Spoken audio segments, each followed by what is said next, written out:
Okay hello student. तो आज हम लोग देख लेते हैं चैप्टर 5 जो कि है क्या, एक्सपोनेंट एंड पावर।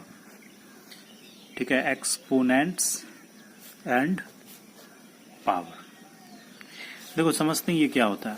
देखो मैंने अगर एक नंबर लिखा, जैसे ले लिया यहाँ पे 2, ये 4 ले लिया ऊपर में, ठीक है। तो इसका मतलब क्या होता है, ये जो 2 होता है ना इसे हम लोग बोलते हैं बेस, ठीक है। और ये जो 4 होता है ना इसको बोलते हैं पावर, है ना। और इसे बोलते कैसे हैं, देखो बोलते हैं इसे 2 रेज टू द पावर क्या 4, है ना। इस तरह से हम लोग इसे प्रोनाउंस करते हैं, बोलते हैं। तो अब देखते हैं कि कुछ चीज अगर जैसे यहाँ पे 2 पे पावर 4 है ना, तो इसका मतलब क्या होता है। देखो 2 को ना 4 टाइम मल्टीप्लाई करते हैं, इसका मतलब ये होता है 2 इंटू 2 इंटू 2 इंटू 2 इंटू 2। तो इसका वैल्यू कितना आएगा, 2 2 जा 4, 2 जा 8, 2 जा 16। अगर मैं लिखूं यहाँ पे 3 पे पावर 2, तो इसका मतलब क्या होता है, यानी कि 3 ना 2 टाइम्स मल्टीप्लाई होगा एक दूसरे से, यानी 3 3 जा कितना होगा 9 होगा, ठीक है। तो ये होता है एक्सपोनेंट एंड पावर। सिंपली अगर हम लोग इसे लिखते हैं ना, यहाँ पे ना हम लोग 2 रेज टू द पावर 4 ना बोल के सिंपली बोलते हैं 2 पे पावर 4, ठीक है, ये याद रखना। अब देखो फर्स्ट क्वेश्चन आपका बुक में, फाइंड द वैल्यू ऑफ,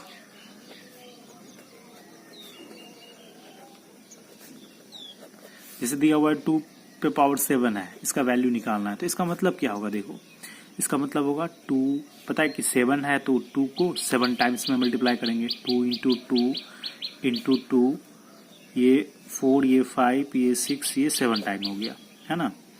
अब सबको मल्टीप्लाई करते हैं, 2 2 जा 4, 2 जा 8, 2 जा 16, 32, 64 इंटू 2 128। तो ये हो गए आपके क्या आंसर हो जाएंगे, ठीक है। अगर मैं लिखूं 11 पे पावर 2, तो इसका मतलब क्या होगा, ऑफ कोर्स 11 इंटू 11, क्योंकि यहाँ पे 2 है ना तो 2 बार मल्टीप्लाई करेंगे, जो कि आता है 121। अगर हमारे पास 11 पावर 3 है तो इसका मतलब क्या लिखेंगे, 11 इंटू 11 इंटू 11, जो कि 11 इंटू 11 121 इंटू 11 करेंगे कितना आएगा 1331 आएगा। तो इस बेस पे हम लोग क्या बनाते हैं सवाल। अब देखो दूसरा जो क्वेश्चन है आपके बुक में, फाइंड द वैल्यू ऑफ, दूसरा है ना कि किसी एक्सप्रेस करना है इसको, ठीक है, एक्सप्रेस करना इन एक्सपोनेंशियल फॉर्म।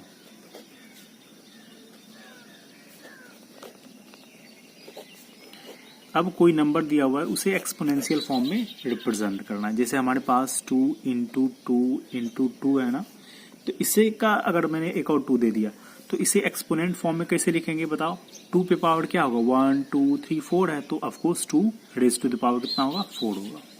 अगर मेरे पास क्वेश्चन में दिया हुआ है 3 इंटू 3 इंटू 3 इंटू ले लिया b into B into B, तो इसका मतलब क्या होता है, देखो ये तो 1 2 3 है तो 3 रेज टू द पावर 3 होगा ही होगा, लेकिन देखो ये b और 3 के साथ मल्टीप्लाई तो होगा नहीं, तो एक जो है ना इंटू देके ये b ना अलग फॉर्मेट में आएगा, जिसे हम लोग लिखेंगे b कितने टाइम्स में 1 2 3, तो b पे रेज टू द पावर कितना होगा 3 ही होगा, है ना। तो ये हो गया आपके आंसर।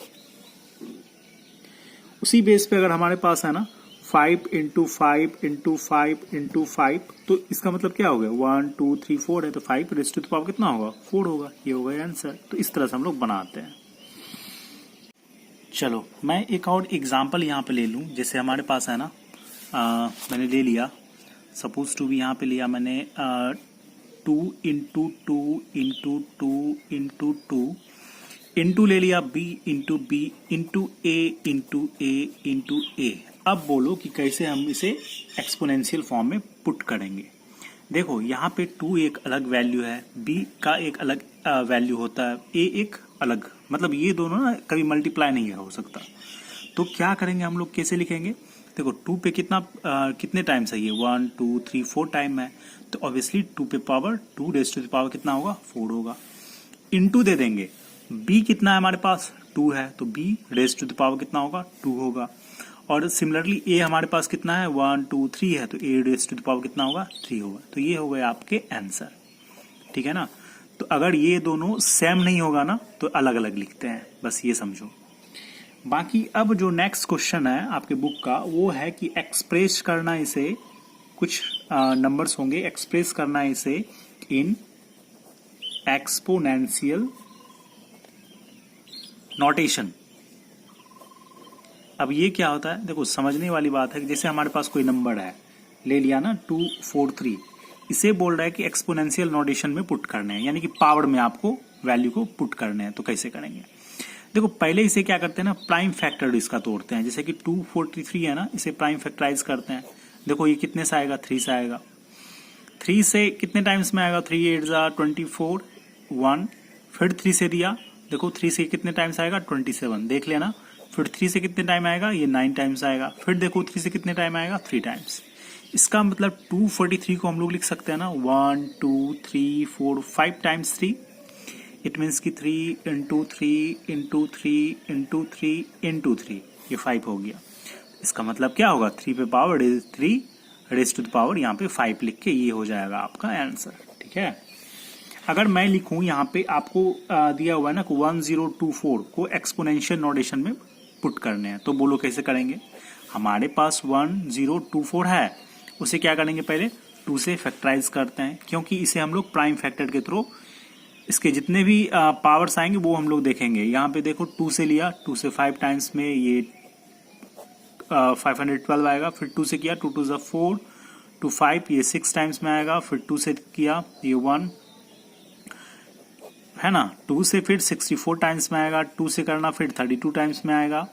अगेन हमारे पास 2 से किया तो ये 16 टाइम में, 2 से किया तो ये 8 टाइम्स में, 2 से किया ये 4 टाइम्स में, 2 से किया ये 2 टाइम्स में हो गया। अब एक चीज बताओ, यहाँ पे कितने 2 है हमारे पास, 1 2 3 4 5 6 7 8 9 10। तो हम लोग सिंपली इसमें लिखेंगे क्या, 2 इंटू 2 10 टाइम्स, 3 हो गया, ये 4 टाइम्स, ये 5 6 7 8 9 एंड 10। और उसके बाद क्या लिख सकते हैं, इसके बाद इसे हम लोग पहले इस फॉर्मेट में लिखेंगे, फिर लिखेंगे 2 रेज टू द पावर या 2 पे पावर 10। ये हो गया आपका आंसर। ठीक है, तो ऐसे हम लोग बनाते हैं। बढ़ते हैं नेक्स्ट क्वेश्चन की ओर, जो कि है, देखो समझो यहाँ पे मैं बता दे रहा हूँ, यहाँ पे है ना कि आपको निकालना कि कौन सा ग्रेटेस्ट नंबर है। तो अब कैसे निकालेंगे, ग्रेटेस्ट नंबर कौन सा है। जैसे कि एग्जांपल मैं लेता हूँ, यहाँ पे दिया हुआ है ना 7 पे पावर 3 दिया हुआ है एंड 3 पे पावर 7 दिया हुआ है। इस दोनों में पूछ रहा है ना को कौन सा ग्रेटर होगा, है ना, कौन सा बड़ा है। तो कैसे बनाएंगे, देखो पहले तो 7 पे पावर क्यूब जो है ना, यानी 3 जो है ना, हम इसे निकाल लेते हैं। इसका वैल्यू आएगा 7 इंटू 7 इंटू 7, सबको पता है ये 49 इंटू ये करते हैं ना 243 आता है, सॉरी 343 आएगा। अब हम लोग क्या करेंगे, 3 पे पावर 7 को निकालते हैं। इसे निकालते हैं 3 टाइम्स, कितना, ये 3 कितने टाइम्स आएगा, 7 टाइम्स। तो ये 3 हो गया, ये 4 हो गया, ये 5 हो गया, ये 6 हो गया, ये 7 हो गया।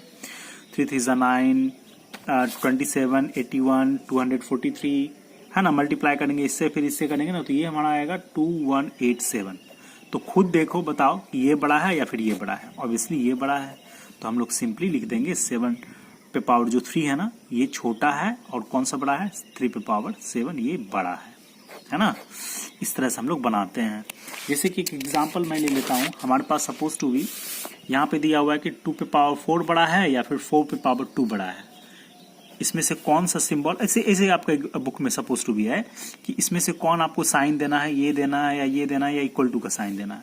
तो सिंपली हमारे पास 2 पे पावर 4 जो है, इसका वैल्यू निकाल लेते हैं। अब आपको पता है कि 2 रेज़ टू द पावर 4 का मतलब क्या होता है, 2 4 टाइम, है ना। 2 2 जा 4, 2 जा 8, 2 जा 16 आ गया। और हम अगर 4 का स्क्वायरिंग निकालते हैं ना, तो कितना होगा, 4 इंटू 4 कितना होगा, 4 4 जा 16 आएगा। देखो दोनों इक्वल्स है ना, तो इसका मतलब इस दोनों के बीच में अगर मैं यहाँ पे एक बॉक्स के रूप में यहाँ पे पुट कर दूं, तो यहाँ पे कौन सा वैल्यू आएगा, ये इक्वल टू का साइन आएगा, है ना। तो इस तरह से हम लोग बनाते हैं कि कौन सा बड़ा है, कौन सा छोटा होता है। चलो अब एक और क्वेश्चन देख लेते हैं, जो फर्स्ट 5.1 का एक क्वेश्चन है, 6 नंबर देख लेना। दिया हुआ है ना कि 2 वाट पावर, देखो 2 वाट power should -2 be raised to get 64। समझो, यानी कि कितने पावर्स मैं -2 के ऊपर पुट करूं कि ये 64 आ जाए। निगेटिव से आपको टेंशन नहीं लेना है, बिल्कुल नहीं लेना है। देखो ये हम लोग कहते हैं ना कि इस पे कितना मैं पुट करूं वैल्यू कि 64 आ जाए, तो हम लोग क्या करते हैं, जो 64 है ना उसे प्राइम फैक्टर पहले तोड़ते हैं इसे। देखो 64 से क्या करते हैं हम लोग, प्राइम फैक्टराइज करते हैं इसे। तो 2 से पहले आएगा ये कितने टाइम्स में आएगा 32, फिर से मैंने 2 से किया तो ये कितने टाइम आएगा 16, फिर 2 से लिया तो ये 8 टाइम आएगा, फिर 2 से किया तो ये 4 टाइम आएगा, ये 2 से किया फिर 2 टाइम्स आएगा। देखो ये हमारे पास कितने टू है, 1 2 3 4 5 6, तो यानी कि 64 को हम लोग लिख सकते हैं ना 2 into 2 into 2 into 2 into 2 and again last में ये 2, क्योंकि 6 टाइम आएगा, 6 टाइम लिख दिया। चूंकि यहाँ पे -2 का पूछ रहा है आपको कितना वैल्यू होगा, तो हम लोग एक और टर्म्स बोलो यहाँ पे, हम लोग ऐसे भी तो लिख सकते हैं ना -2 -2 इंटू -2 इंटू -2 इंटू -2 इंटू -2, हाँ 6 हो गए। अब एक चीज बताओ, मैं क्यों यहाँ पे माइनस दे रहा हूँ, क्योंकि यहाँ पे -2 के फॉर्मेट में दिया हुआ है, और हम सबको पता है ना कि जब निगेटिव साइन होता है कोई नंबर के सामने, ठीक है, अगर वो इवन नंबर में मल्टीप्लाई होता है तो वो पॉजिटिव में ही होता है, कोई फर्क नहीं पड़ता। यानी कि अगर मैं -2 इंटू -2 करूं तो ये माइनस माइनस कैंसिल हो जाता है। तो यहाँ पे देखो 1 2 3 4 5 6 है, 6 2 यानी कि 6 टाइम है ना 2, तो ये इसमें निगेटिव साइंस है। जब भी इवन नंबर हमारा होता है, ठीक है, तो वो माइनस कैंसिल हो जाता है। तो हम लोग इससे इस फॉर्मेट में भी लिख सकते हैं, कोई प्रॉब्लम नहीं है ना। तो इसे हम लोग लिख सकते हैं ना -2 पे पावर कितना, ये 6। तो यही तो पूछ रहा था ना कि -2 पे पावर कितना मैं रेज करूं पावर को, ताकि ये वैल्यू आ जाए। तो हम लोग क्या पुट करेंगे, 6 पुट करेंगे ताकि 64 आ जाएगा, है ना। तो आंसर कितना हो जाएगा आपका, ये 6 हो जाएगा। तो ये निगेटिव नंबर से मतलब घबराना नहीं है। देखो यहाँ पे अगर 5 टाइम्स होता ना तो ये नहीं रहता आपका बुक में, ये क्वेश्चन रहता है नहीं।